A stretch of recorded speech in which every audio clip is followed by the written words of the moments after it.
대통령실에서 경찰 전화가 올 거라고 했다. 지난주 최상병 특검법 청문회에서 나온 이 증언으로 사건을 회수한 게 국방부가 아닌 대통령실이라는 정황이 드러났습니다.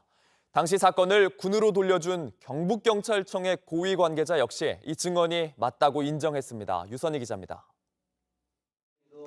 유재은 국방부 법무관리관은 청문회에서 임기훈 대통령실 국방비서관과 통화한 내용을 증언했습니다.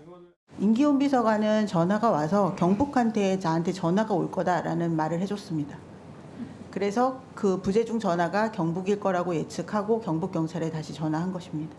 지난해 8월 2일 오전 해병대 수사단이 경찰로 넘긴 최상병 순직 사건 회수를 시작하기도 전에 임 전 비서관에게 연락을 받았고 경찰에서 전화가 올 거라는 사실까지 미리 말해줬다는 겁니다. 당시 유 법무관리관과 통화한 전 경북경찰청 수사부장은 JTBC에 이 증언이 사실이라고 말했습니다. 당시 경찰청 국가수사본부 이모 과장이 전화해 국방부가 항명 때문에 난리가 났다. 사건을 다시 가져간다고 했다고 말했고 국방부 담당자인 유 법무관리관의 전화번호를 받아 먼저 전화했다고 했습니다. 경북청이 먼저 전화했는데 유 법무관리관이 받지 않았고 유 법무관리관이 다시 전화해 사건 회수를 협의했다는 두 증언이 일치합니다. 당시 경찰청 이 과장은 경북청 수사부장과 통화 전 공직기강 비서관실 행정관과 통화한 사실이 알려진 바 있습니다.